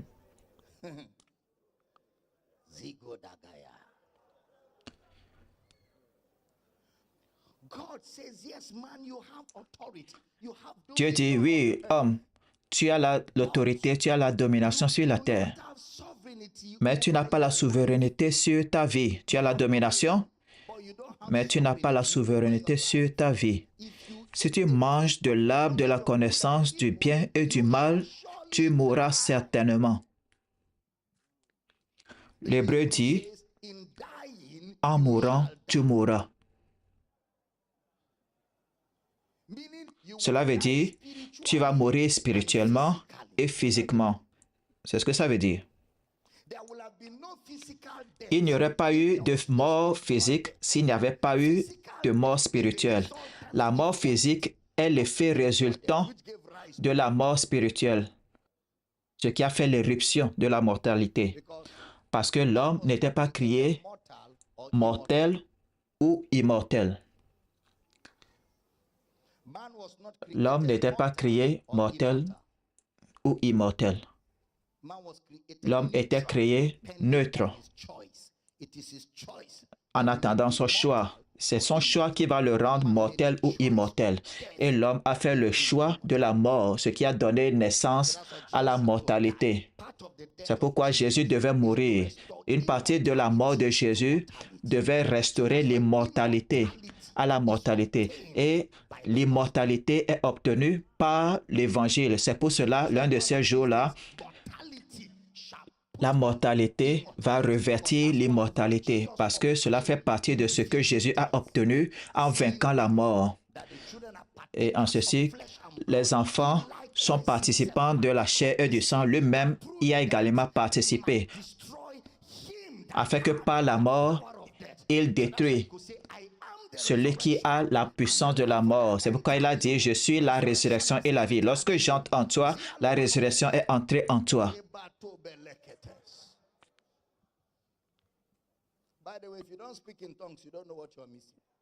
Par ailleurs, si vous ne parlez pas en langue, vous ne savez pas ce que vous ratez.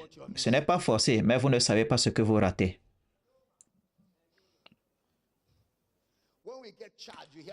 Lorsque nous sommes chargés, vous entendez qu'on parle en langue. Et vous, qu'est-ce que vous dites? Lorsque vous êtes chargé, qu'est-ce que vous dites? Ça, c'est une balle perdue.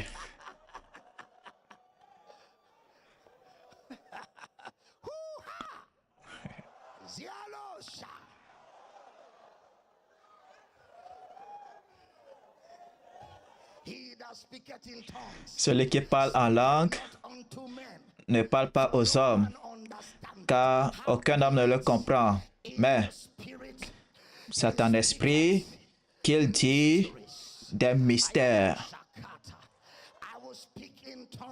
Je vais parler en langue et je vais aussi parler dans mon intelligence.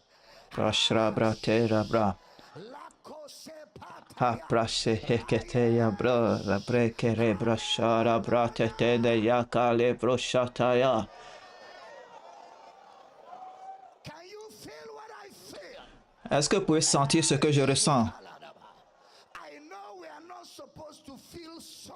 Je sais que nous ne sommes pas censés ressentir des choses, mais il y a des choses que nous ressentons. Ce n'est pas mauvais de ressentir quelque chose, mais nous ne sommes pas conduits par nos sentiments, mais nous sentons quelque chose, nous ressentons quelque chose.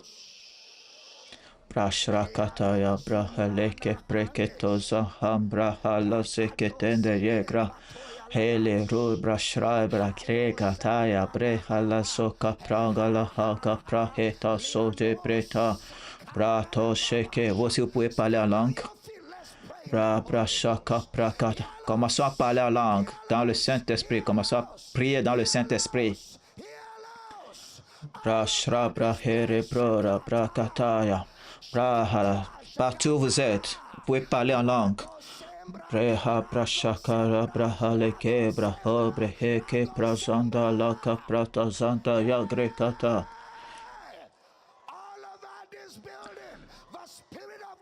Dans tout ce bâtiment, l'Esprit de Dieu agit dans ce lieu. Raha prahaka prashakele broshara bredadaya prahala sabra ketende yega. O brashakataya brahala gatanda ye rebros rabrekere brishra gatanda ya halaha prokochiza mambra ho kregeta zarabrede tera braha laga pranga lazateya proholo shara abraka. Vous élevez haut et haut comme un édifice priant dans le Saint-Esprit. Vous vous élevez haut et haut, très haut, comme un édifice priant dans le Saint-Esprit. Rabrahaka prashara braka lehe broga la siza braha la ganda brahete yebra mambara hakore bredo shregre kataza brede teya bralo hodo sambra hala mambra hagala. Continuez, continuez, continuez. Continuez à parler en langue. Continuez à prier. Continuez à prier dans le Saint-Esprit. Dans le Saint-Esprit. Dans le Saint-Esprit, dans le Saint-Esprit, dans le Saint-Esprit. Brahore shobre keta bruza la haka praga le ketende ya braha la shara breketende ye hira braha brakele brekera brasusa haga galagam braholo zete dida membra halabos regre keteri brosha galagande bretezele hebrega bara balagatanda ya braha la shore brehele dea maho kolegera Helege garabala ketanda ye broholo shara braledea.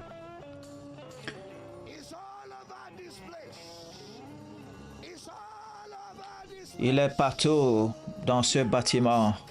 Il est dans ce bâtiment. Il remplit ce lieu. Ra broshrega la bar habra halage kapra kolo shrabranda la hada balagetende ye braha la shara brete heke braga la hambre holodoze rebrege le ketaka la brashana ya mazala katanda ya baleseke rebrata bromba rakata zala haka preketo zale gekerem braha la sha. Il y a la guérison dans ce lieu. Les barrières sont brisées. Les obstacles libèrent le chemin. Les choses changent. Les choses changent. Les choses changent. Les choses changent. Dans le Saint-Esprit. Prashra brehere preshra galaga prashonda bretazate.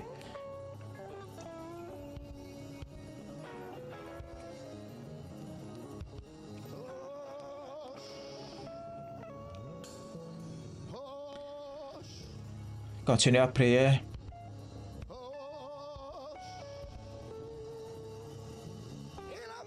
Brashra baragalagete brahale greketo rabrata zarembranda te de dea broholo shara brahalekete he gagalagadaza brahale krem bragologoto share brede te de ye grehete te abrahalazata mara brahole brege de ya brahalo shara brata. Le prophète a dit à son serviteur, ô Dieu, ouvre les yeux de mon serviteur pour qu'il voie. J'aimerais que vous priez encore une fois. Pendant ces 30 jours, Père, ouvre mes yeux. Ouvre mes yeux. Ouvre mes yeux. Dans le Saint-Esprit. Ouvre mes yeux. Ouvre mes oreilles. Brarabarabala sara brahala brogorobarada shagam brahala gende hida mosharabala geda dene ye brahala gara brashari blehede dea membra halabara braga lagraga boshara balageda yabala gada yaba. Ma continuez, continuez, continuez. Ouvre mes oreilles.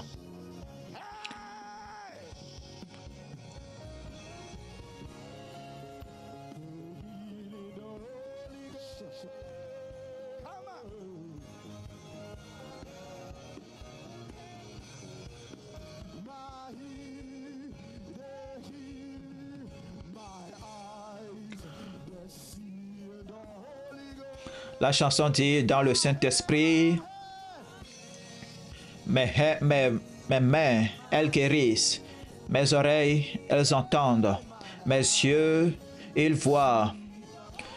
Dans le Saint-Esprit,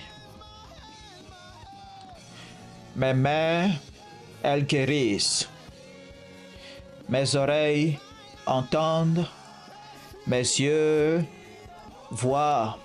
Dans le Saint-Esprit, mes mains guérissent, mes oreilles, mon entendement, j'entends, mes yeux voient dans le Saint-Esprit, mes mains guérissent, mes oreilles entendent, mes yeux voient dans le Saint-Esprit, mes mains guérissent, mes oreilles entendent, mes yeux voient dans le Saint-Esprit.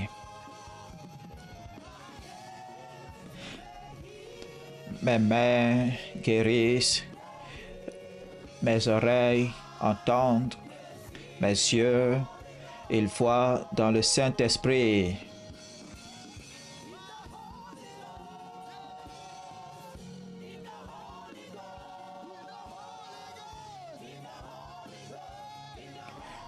dans le Saint-Esprit,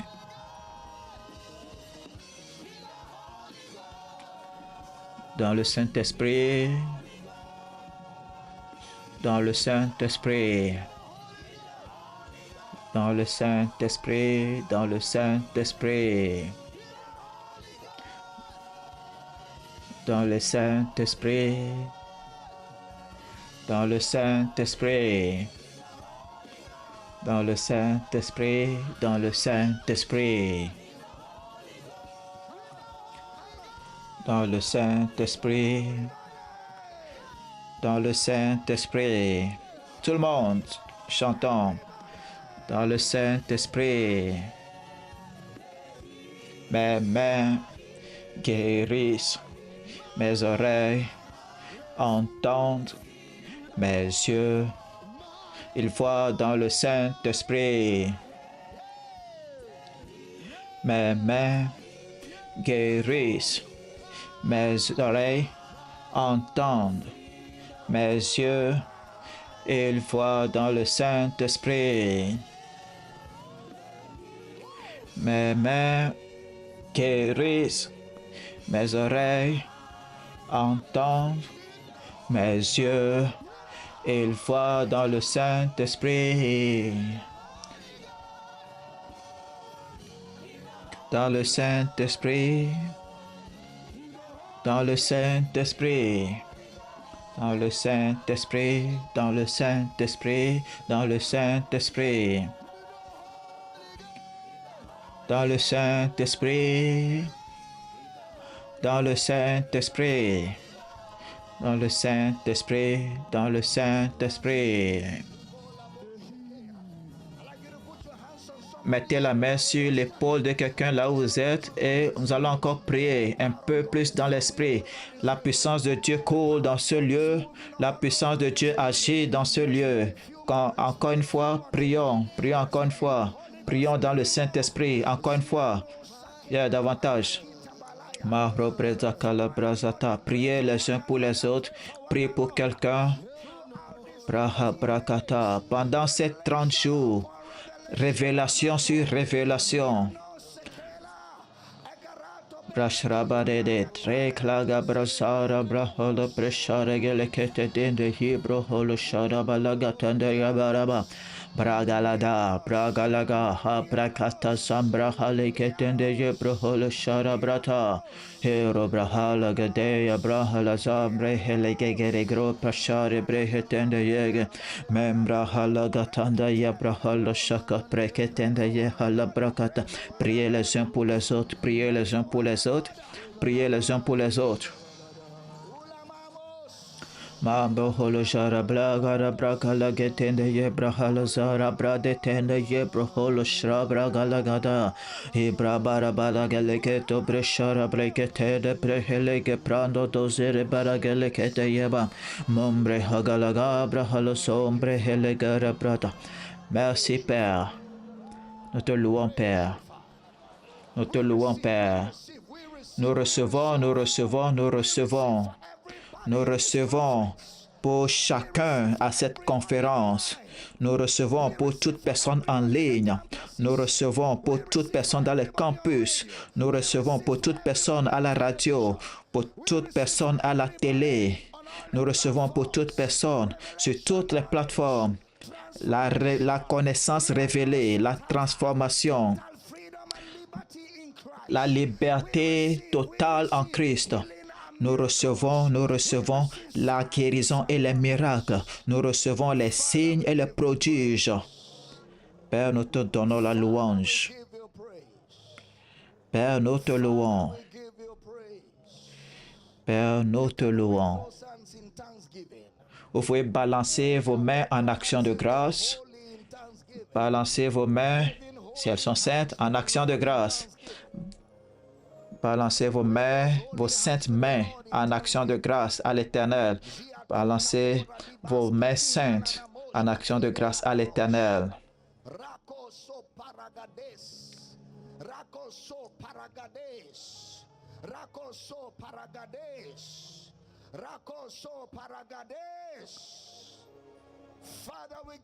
Père, nous te donnons la louange.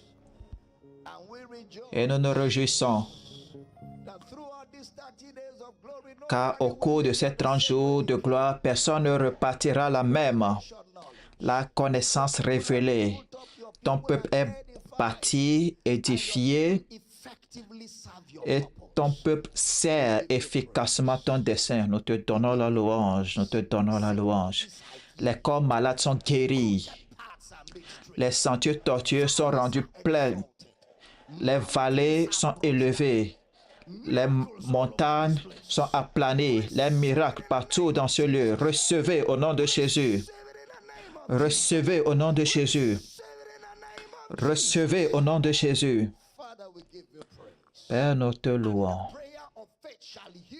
Et la prière de la foi guérira le malade, et le Seigneur le relèvera. Et s'il a commis un péché, il lui sera pardonné. Nous nous réjouissons. La prière fervente du juste a une grande efficacité.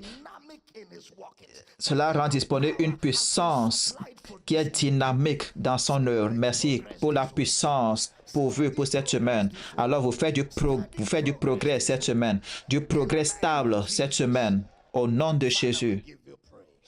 Père, nous te donnons la louange. C'est accompli. Au nom de Jésus, nous prions. Et chaque croyant crie cet Amen comme note de finalité. Est-ce que nous pouvons avoir 5 à 10 secondes de joie dans le Saint-Esprit, joie dans le Saint-Esprit. La joie dans le Saint-Esprit. La joie dans le Saint-Esprit.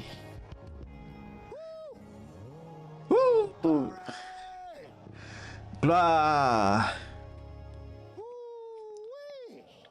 Oui.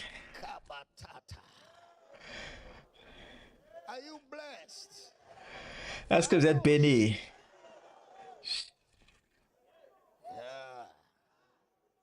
Ouais. C'est le premier jour. On revient demain.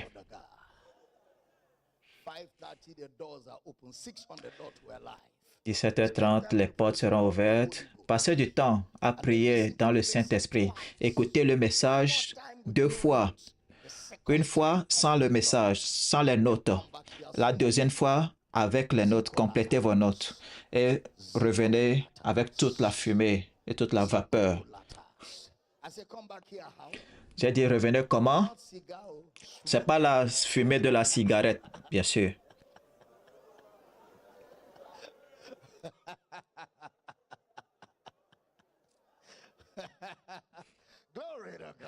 Gloire à Dieu. Prenez votre offrande d'honneur. C'est le culte de partenariat. Les partenaires, on a prié pour vous hier. On va prier pour vous encore une fois. Pour les partenaires, merci pour votre partenariat. Cela nous aide à amener la parole partout dans le monde. Mais si vous n'êtes pas partenaire, soyez partenaire avec nous. Le partenariat, c'est une opportunité où vous prenez une partie de votre argent chaque mois pour les dédier au royaume. Lorsque vous le faites, vous dites, Dieu, je te reconnais, je t'honore, je te respecte et je te reconnais comme ma seule source. Je suis en partenariat et je donne pour démontrer que l'orgueil et l'égoïsme sont défaits dans ma vie. Alors vous entrez en partenariat avec Jésus pour amener son amour aux nations de la terre. Si vous n'êtes pas partenaire, vous voulez être partenaire, envoyez un mail à dr.abeldamina@yahoo.com pour faire part de votre désir de partenariat. Père, merci pour les partenaires de par le monde, y compris ceux dans ce culte, dans les campus, tous les partenaires chaque mois. Et pour s'assurer que l'Évangile atteint les extrémités de la terre, vos besoins sont surnaturellement pourvus. Les limites sont ôtées au nom de Jésus. Vous êtes fortifiés par l'Esprit. Les opportunités s'ouvrent à vous. Au nom de Jésus, vous avez la faveur avec les hommes, vous avez la faveur avec Dieu. Recevez les relations, recevez les opportunités. vos affaires marchent bien, votre carrière marche bien. Gagnez plus d'argent pour que nous puissions faire avancer le royaume. Recevez au nom de Jésus. Merci Père pour chaque partenaire de ce ministère qui continue à faire du progrès. Et merci pour de plus grandes ressources et de plus grandes responsabilités envers l'Évangile. Nous te remercions pour les prières exaucées. Au nom de Jésus, nous prions. Et chaque partenaire dit un bon Amen. Maintenant, vous prenez votre offrande d'honneur. Nous voulons donner et nous réjouir. Vous avez les détails des comptes bancaires qui s'affichent sur l'écran. Alors, vous pouvez envoyer vos offrandes, vos dons à ces comptes bancaires-là qui s'affichent sur l'écran.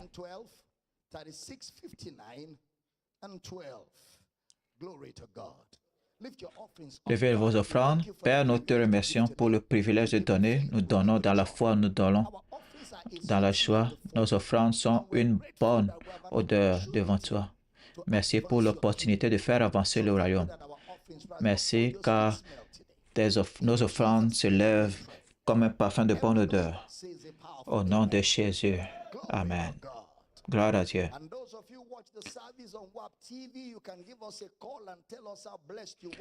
Vous pouvez donner, appeler et nous dire comment vous avez été bénis. Nous espérons que vous avez été bénis et enrichis par cet enseignement. Likez cette vidéo, partagez-la avec tous ceux qui sont autour de vous. Commentez, abonnez-vous à cette chaîne et activez la cloche de notification pour ne pas rater nos prochaines mises en ligne. Soyez bénis, Jésus est Seigneur. Amen.